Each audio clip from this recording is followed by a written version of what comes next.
방법이 있다면 하나님께서 하나님의 나라를 이루시고 또 한 생명이라도 하나님 앞에 구원하기 위해서 노력하신다는 것이고요. 교회를 통해서 복음이 전파되기를 원하고 있는 것입니다. 교회를 통해서 복음이 전파되고 생명이 살리는 거지요.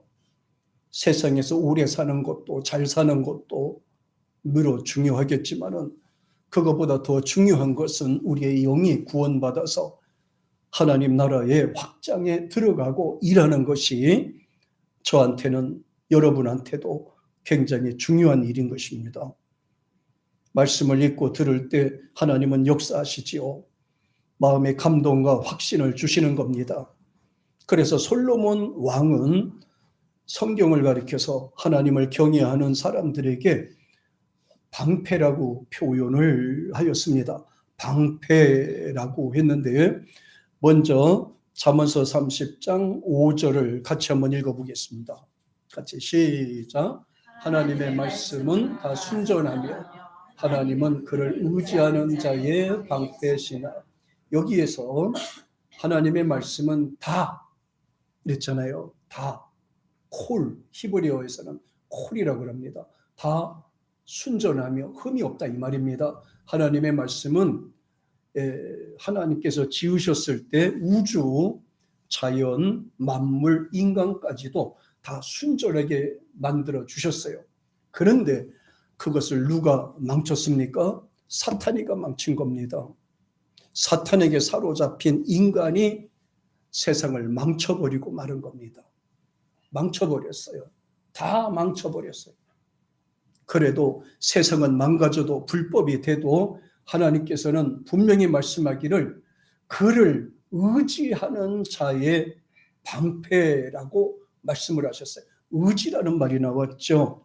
의지라고 하는 말은 하사, 하나님 유급할 상황이었을 때 하나님께 의지하는 자. 우리가 힘들고 어려운 일이 있을 때 사람을 의지하거나 이렇게 하지 말고 또 병원을 의지하지 말고 지나치게 약을 너무 많이 의지하지 말고 하나님을 먼저 의지하라는 것을 강조했어요. 하나님께 의지하는 자는, 그리고 하나님께 피하는 자는, 고난이 있을 때 하나님 앞에 피하는 자는, 고난과 시련과 아픔과 어려움이 있을 때 하나님 믿고 따르는 자는, 이 말입니다. 믿고 따르는 자 하사예요.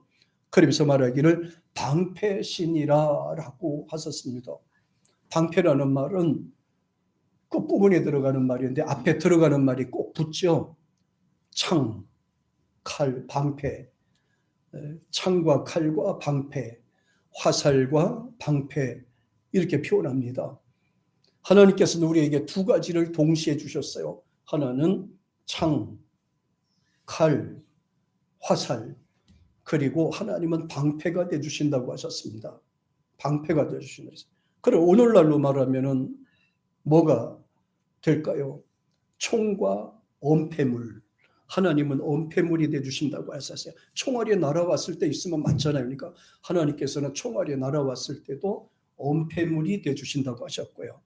그 다음에 미사일이 날아왔을 때는 사드가 되는 겁니다. 사드는 공격하기 위해서 만들어진 무기가 아니고 사드는 방패, 그러니까 미사일이 날아왔을 때 그걸 요격하기 위해서 만들어진 것이 지금 현재 사드라고 하는 무기가 되는 것입니다. 하나님께서는 때로는 방패가 되어주시고 때로는 엄폐물이 되어주시고 때로는 방공호가 되어주시고 때로는 사드가 되어주시기도 하는 겁니다.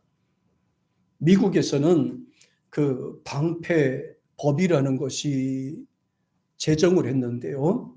그것은 이제 정보를 자기 거로다가 이용하는 사람들을, 도둑놈들을 막기 위해서 이 논문을 쓸 때 밑에다가 주석을 달게끔 만들어 놨어요. 그게 방패법입니다.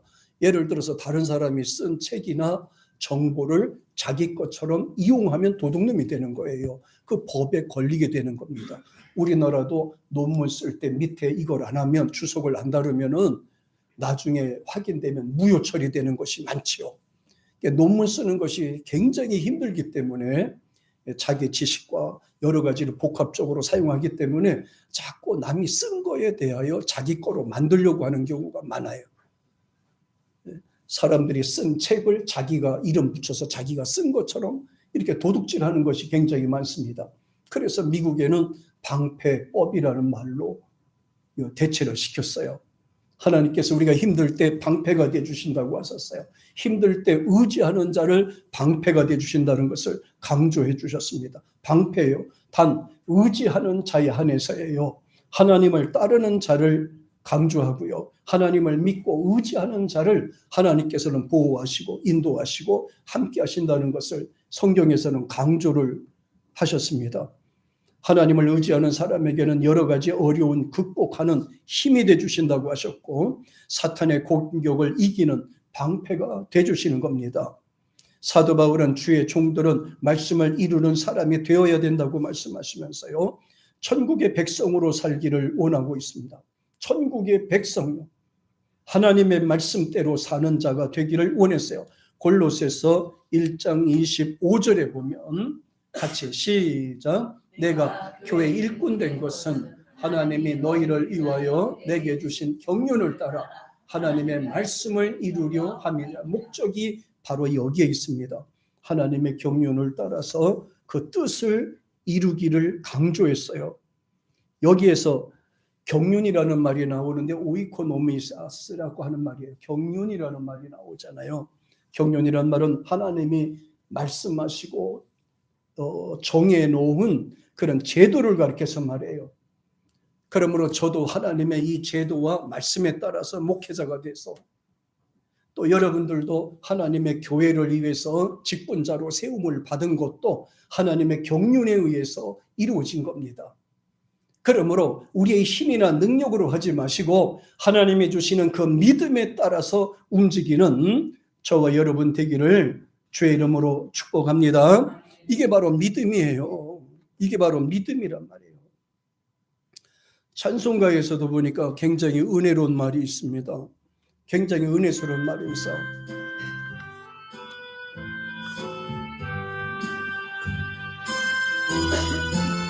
내 주는 강한 성에 의지할 때요. 내 주는 강한 성이요 방패와 변기 되시니 큰 환난에서 우리를 구하여 내시리로다. 옛 원수 막히는 이때도 힘을 써 모략과 권세로 무기를 삼으니 천하에 누가 강하랴.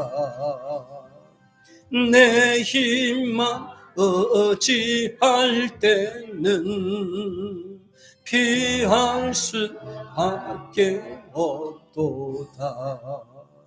힘 있는 장수 나와서 날 대신하여 싸우네.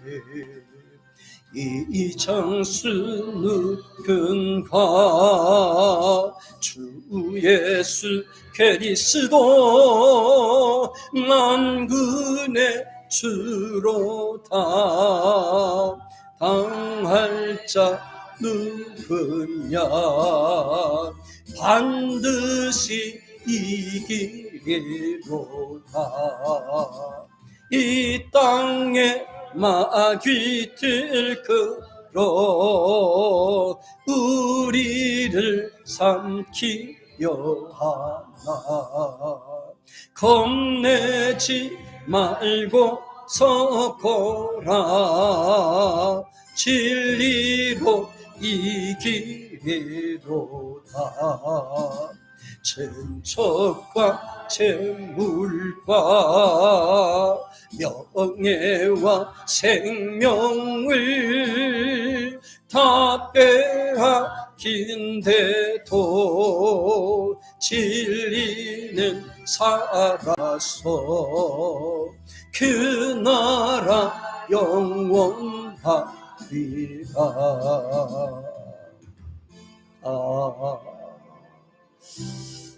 내 주는 강한 성이요 방패와 병기 되시니, 방패와 병기 되시니, 방패가 되주신다고 하셨어요.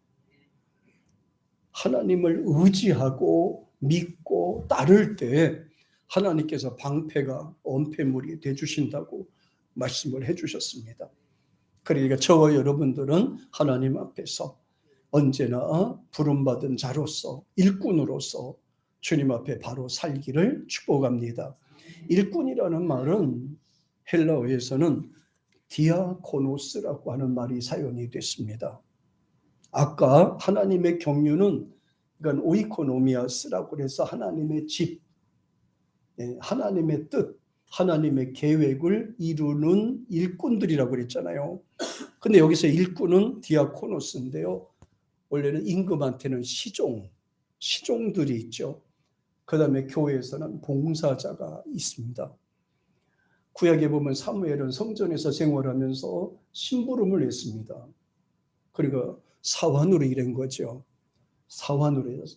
이 말을 다른 말로 말하면은, 이건 오늘날 교회는 직분자, 이걸 다른 말로 말하면은 사환이라고 얘기하는 거예요. 사환은 직원을 말하는 겁니다. 교회의 직원이다, 이렇게 얘기를 해요. 그리고 이것을 조금 더 구체적으로 들어가면 주님의 제자들, 예수님 제자라는 말이에요. 예수님을 믿고 배우고 따르니까 예수님 제자가 되는 것이죠. 제자, 이렇게 표현했습니다. 그리고 나서 세상에 나가서는 그 길을 따르는 방법이 있죠. 따르는 방법은 사람들에게 예수님을 전하는 겁니다. 예수 복음을 전하는 겁니다. 예수 믿고 구원받으세요. 사람은 누구나 죽잖아요. 그 사후의 보장을 받아야 되잖아요. 하는 것을 전해야 됩니다. 죽지 않고 세상에서 오랫동안 살 수 없어요. 그래서 언젠가는 우리가 세상을 떠나게 되는데요. 여기에 목적을 두지 마세요. 우리는 예수 그리스도 안에 있기 때문에 빨리 갈 수도 있고 늦게 갈 수도 있겠죠. 빨리 가고 늦게 갈 수도 있겠죠. 저희 누님이 3일 전에 연락이 왔습니다. 힘들지요? 그래요. 힘들지요? 그러면 너 다 힘들지요. 요새는 몸도 아프고 막 그랬는데요. 그래서 아유, 하나님 앞에 갈 때가 됐죠. 그랬더니 내가 먼저 가야지 그래요. 아니 뭐 하나님 앞에 갈 때 먼저 가고 늦게 가냐? 그랬더니 내가 나이가 먹으니까 먼저 갈 거 아니겠냐고. 아니에요.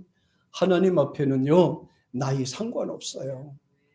어리다고 안 가는 것도 아니고 나이가 많다고 먼저 가는 것도 아니에요. 사실 우리가 생각할 때는 나이가 많으면 먼저 갔으면 좋겠죠.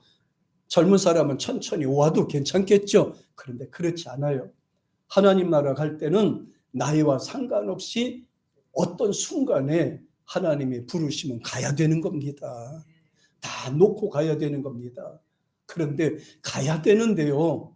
가긴 가야 되는데 보장이 안 돼 보세요. 얼마나 불안하겠습니까? 천국이 준비되어 있지 않아 보세요. 얼마나 힘들겠어요. 그래서 오늘 오후에는 인페르노, 지옥에 대해서 아주 집중적으로 오후에는 같이 좀 배워보려고 그래요. 천국은 있다는 거 아는데 지옥이라는 게 대체 뭘까에 대해서 한번 살펴보려고 그래요. 지옥이란 어떤 곳인가? 네. 자, 오늘 우리 저와 여러분들은 주님의 일꾼입니다. 섬기는 자가 돼야 돼요. 받으면서 살지 말고 주면서 삽시다. 대접을 받으면서 살지 말고요. 여러분 섬기다가 하나님 앞에 갑시다. 봉사하다 가자고요. 섬기다 가자고요. 섬기는 것도 하나의 의지라고 할 수가 있어요. 믿는 자들은 세상에 사는 동안에 자신의 안락을 위해서 살지 말고 하나님의 일꾼으로 살아야 되는 거예요. 일꾼으로. 제자로 살아야 되는 거예요. 주님의 제자로. 그리고 세상에 사는 날이 얼마 될지는 모르겠습니다만은 그러나 헌신하며 살다가 가요. 구제하며 살다가요. 전도하다 살다가요. 충성하다가 갑시다. 어차피 우리 인생은 세상에서 떠나야 되는 거예요. 다 갖고 가는 거 아니라 이 말이에요. 내가 벌었다고 내가 가져가는 게 아니라 이 말이에요. 쓰다 가고 섬기다 가고 헌신하다가 주님 앞에 나가야 되는 겁니다. 아멘도 안 하네. 오직 성경은 기준으로 살아야 된다는 것을 강조합니다.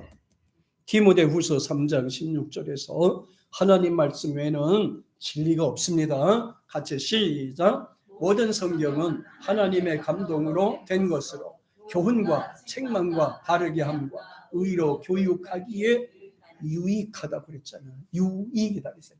성경은 사람이 쓴 것 같아도 하나님의 계시에 의해서 쓴 거예요.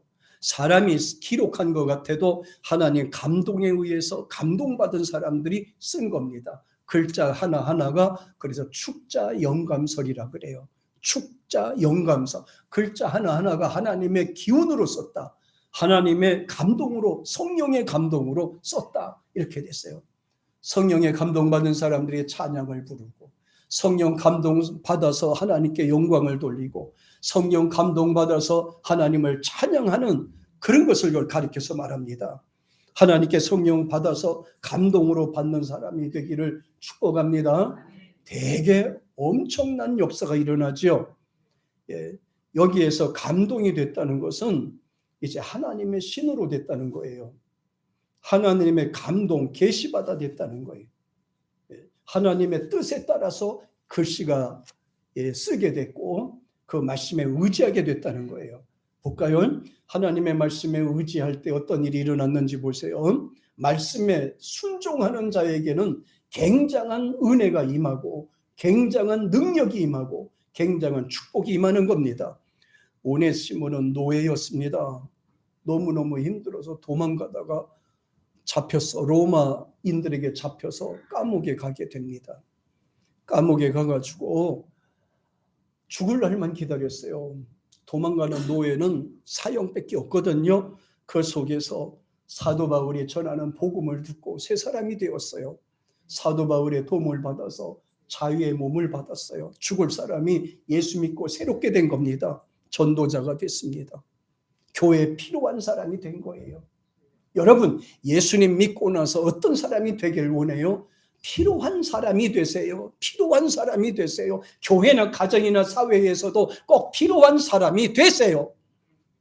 루디아는 보따리 장사를 하는 여인이었습니다. 자주 장사를 하는 여인이었어요. 이렇게 보따리 이렇게 머리다가 메고 이렇게 이고 다니면서 옷을 파는 자주 나는 옷감을 파는 그런 여인이었어요. 그런데 사도 바울의 복음을 전하고 나서 은혜를 받아 감동을 받아서 빌립보 교회를 개척했습니다. 자기 교회를 자기 집을 아예 그냥 교회로 내놨어요. 전도했으면 전도 부인이라는 명칭이 붙을 정도였습니다. 베베라는 사람은요 처녀였어요. 시집까지 하는 처녀였습니다.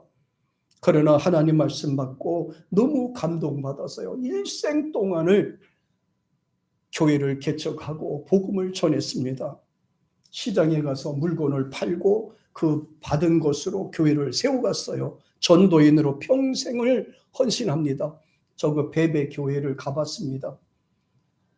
그 강 옆에 쪼만하게 기념교회만 조금 세워져 있더라고요. 평생 동안은요 전도하며 살았어요. 헌신하며 살았어요. 베드로와 야고보와 요한은 어부 생활했던 무지한 자였습니다. 그냥 예수님을 만나서 위대한 사도가 됐고 전도인이 됐고 헌신하며 살아가게 됐습니다. 막달라 마리아는 창녀였습니다. 남편이 없이 혼자서 살다 보니 얼마나 힘들겠어요. 그러다 보니까 자기 몸을 팔아서 하루하루를 연명하는 그런 참으로 불쌍한 여인이었습니다. 사람들은 손가락질했고 지나가면 돌을 던져서 추방시켰습니다. 오고 갈 데가 없는 여인이었습니다. 버림받은 여인이었습니다. 국가에서도 또한 사회에서도 또 사람들한테도 버림받은 여인이었습니다. 그런데 그가 예수님을 믿고 예수님 만나고 나서 새 사람이 되었죠. 전도인이 된 겁니다. 나 같은 죄인을 살리신 주님을 찬양하면서 일평생을 주님을 전하는 사람으로 살게 되었어요. 나 같은 죄인이 용서함 받아서, 나 같은 죄인이 용서를 받아서, 나 같은 죄인이 용서를 받아서 평생 동안 주님을 따르기로 작정한 것입니다. 위험은 왜 없겠어요? 고난은 왜 없겠어요? 어려움은 왜 없겠어요? 그러나 그는 그런 걸 보지 않았어요. 주님을 믿고 전하는 것에 감사했습니다. 주님을 전하는 일에 그는 참 감동했고 감사했고 즐거워했습니다. 삭개오는요, 부자였습니다. 당시에는요, 몇 손가락 안 가는 아주 엄청난 부자였어요. 그런데 부자로 살다 보니까 너무 외로웠어요. 사람들을 의심해야 됐고 식구들도 의심해야 됐어요. 평생 동안 이렇게 졸부로 살았습니다. 누가 내 재산을 뺏어가면 어떡할까? 내 거 훔쳐가면 어떡할까? 원래 돈 많은 사람들이 의심이 많은가 봐요. 뺏길 것이 없는 사람이 자유로운 거지. 그런데 그가 예수님을 만났습니다. 세상에서 느끼지 못하는 기쁨을 맛봤습니다. 세상에서 누리지 못하는 만족을 누렸습니다. 그는 예수님 앞에 고백합니다. 주님 만나고 내가 사람 대접을 받았네요. 주님 앞에 인정을 받았네요. 이렇게 기쁜 것은 내가 세상에 수십 년 살았어도 처음 겪는 일이네요. 만약에 나를 통해서 어려움을 당했거나 상처를 받았다면 내 재산의 반이라도 풀어서 저들에게 다 보상해 줄 겁니다. 주님 감사합니다. 뺏기는 것에 대해서 감사하진 오히려 감사하게 됐어요. 섬기는 일에 대해서 오히려 감사하게 되었습니다. 그래서 자기는 다 나눠줬어요. 졸부 소리 안 들었습니다. 나눠주며 살았어요. 전도자로 살았어요. 그는 헌신자로 살았어요. 봉사자로 살았어요. 주님의 일꾼으로 그는 일평생을 살았습니다. 그래서 변한 것에 대해서 고린도후서 5장 17절에 보면 사도 바울이 아주 명료하게 이야기를 합니다. 같이 시작. 그런즉 누구든지 그리스도 안에 있으면 새로운 피조물이라. 이전 것은 지나갔으니 보라 새 것이 되었노라. 이전 것은 지나갔다고 그랬어요. 세상적인 것은 없어지고 사라집니다. 쌓아넣어도 조미 먹습니다. 없어져 버릴 것입니다. 우리가 가진 것은 하나님이 주시는 평안과 기쁨과 만족인 것입니다. 하나님의 성령이 임하실 때 이런 기쁨과 은혜를 체험하게 되는 줄로 믿습니다. 성경은요, 소망과 생명이 되는 책입니다. 믿는 사람들이 하나님을 사랑으로서 잘 되는 방법이 잘 나와 있어요. 현재 주어지는 하나님의 말씀을 이해하고 깨닫게 되면 살아계신 하나님의 사랑을 알게 됩니다. 하나님의 함께 하신다는 거 굉장한 축복입니다. 굉장한 영광이 되는 것입니다. 굉장한 위로가 되시는 겁니다. 성경은 하나님이 가까이 하신다는 두 가지 의미를 전해주고 있는데요. 하나가 임한다는 뜻입니다. 임하신다. 말씀을 통해 임하시고 기도를 통해 임하시고 찬송을 통해 임하시고 영광으로 임하시고 소망으로 임하시고 같이 시작. 오직 성령이 너희에게 임하시면 너희가 권능을 받고 예루살렘과 온 유대와 사마리아와 땅끝까지 이르러 내 증인이 되리라. 여기 보면 임하시고라고 그랬어요. 성령이 너희에게 임하시면 이렇게 내려오시는 것을 말하는 겁니다. 구름이 이렇게 뒤어싸이듯이 하나님의 성령이 이렇게 내려오는 겁니다. 하나님의 성령이 임하실 때와 말씀을 통해서 말씀 듣는 중에 깨달아지면 은혜가 되는데, 또 기도 중에 우리가 이렇게 감동이 되면 은혜가 되고, 또 기도와 찬양 중에 내 마음에 확신이 되게 되면요, 의심이 사라지고 원망이 사라지고 미움이 사라지고 근심이 사라지고 어려움이 사라지고 답답한 것이 사라지게 되는 거예요. 하나님의 성령이 말씀 중에서 오늘 이 시간에 함께하기를 축복합니다. 예수님이 승천하신 이후에 성령이 임하셨어요. 구원을 이루기 위해서 영으로 임하신 거예요. 임하셨다는 거는요, 영으로 임하셨다라는 뜻입니다. 은혜로 임하셨다는 거예요. 감동으로 임하셨다는 말이에요. 현재 예수를 영접하면 하나님의 영이 우리와 함께 하세요. 예수를 구주로 고백하게 하시고 신앙의 삶을 고백하게 하시고 여러 가지 은사를 받아 세상을 담대하게 살게 만들어지는 거예요. 신앙을 고백하는 이런 성령이 임하신다는 증거입니다. 그래서 우리가 꼭 신앙 고백을 하죠. 신앙 고백을 꼭 합니다. 성령이 임하시지 못한 사람은 고백을 못하고 찬양을 못합니다. 참 신기해요. 살 사람은요, 찬양하게 되고 성경을 읽게 되고 이렇게 기도하는 생활을 하게 돼요. 세상을 떠날 때 되면 죽을 사람은요 찬양하는 것도 싫어하고 기도하는 것도 싫어하고 예배하는 것도 싫어해요. 그러나 은혜 받은 사람들은 찬양하는 것도 좋아하고 기도하는 것도 좋아해요. 고백의 과정이지요. 자, 예수님은 분명히 말씀합니다. 사도행전 1장 8절에서 오직 성령이 너희에게 임하시면, 성령이 임하시면 강조합니다. 또 하나는, 두 번째는요, 천사들을 통해서 말씀하시죠. 천사라고 그랬어요. 아브라함을 롯에게 사람의 모양으로 찾아오셨어요. 그때 당시만 해도 교회도 없었어요. 사람들도 많이 없었기 때문에 이제 광야 같은데 이제 뭐 이렇게 또 양을 치고 이렇게 하다 보니까 뭐 머무는 데도 이렇게 특별하게 나와 있지 않거든요. 근데 아브라함에게나 롯에게나 보니까요, 천사가 돼서 천사가 사람의 모양으로 이렇게 나타난 것이 보이죠. 마리아에게는 천사 가브리엘이 사람의 모양으로 이렇게 또 나타났죠. 중요한 것은 하나님의 말씀을 통해서 역사하는 건데요. 그래서 하나님 말씀을 전달하는 사람은 사도의 위치에 있는 사람이고 말씀을 대언하는 사람이고 그리고 천사의 역할까지 하는 거예요. 말씀을 잘 전달하는 거예요. 말씀을 전달하는 거예요. 천사와 같은 역할. 그래서 저도 천사와 같은 역할을 지금 하고 있는 거예요. 그러니까 내가 좋아하는 일만 하는 거 아니란 말이에요. 내가 좋아하는 말만 하는 게 아니에요. 나도한테도 필요하고 여러분한테도 필요한 말씀을 전해야지 천사가 되는 거지. 여러분에게 꼭 필요한 말씀만, 기쁜 말만 얘기해 주면 천사가 못 돼요. 천사는 하나님 말씀 그대로 전하는 거예요. 빼도 안 되고 붙여도 안 되는 거예요. 있는 그대로 전해야 되는 거예요. 요한복음 1장 1절에 보면 같이 시작. 태초에 말씀이 계시니라. 이 말씀이 하나님과 함께 계셨으니 이 말씀은 곧 하나님이십니다. 나와 있죠. 말씀이 하나님이라고 그랬어요. 하나님 말씀이 곧 생명이 되는 겁니다. 말씀을 듣고 깨달아지기를 축복합니다. 그래서 이 믿음도요, 하나님 말씀을 듣고 깨닫고 확신 있고 은혜 받는 사람이 좀 깊어요.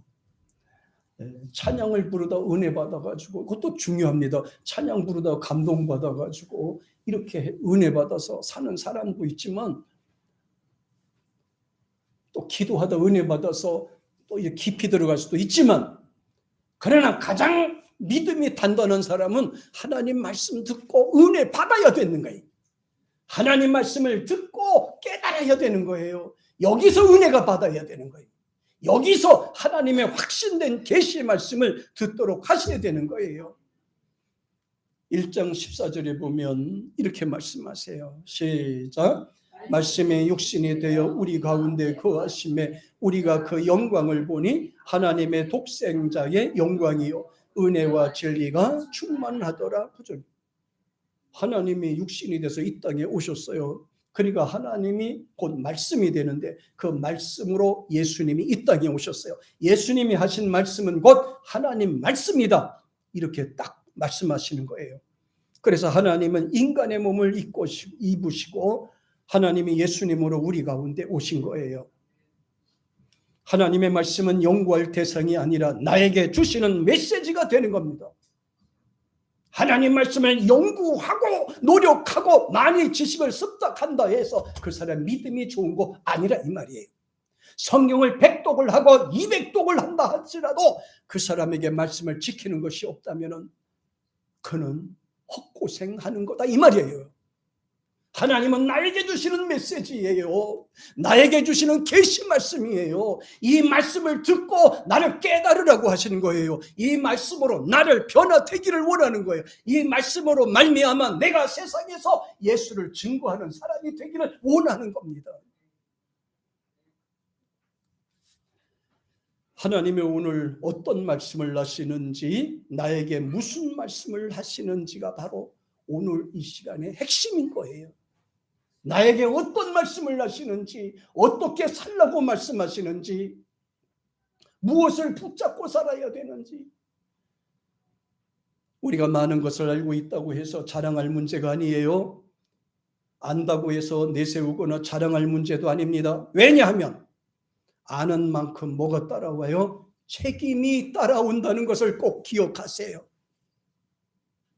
하나님 말씀을 왜곡하여 곁길로 나간 사람들이 더 큰 심판을 받는 것은 알면서도 엉뚱한 길로 행하기 때문입니다. 알면서도 지키지 않았기 때문에 그들은 더 큰 심판을 받게 되는 거예요.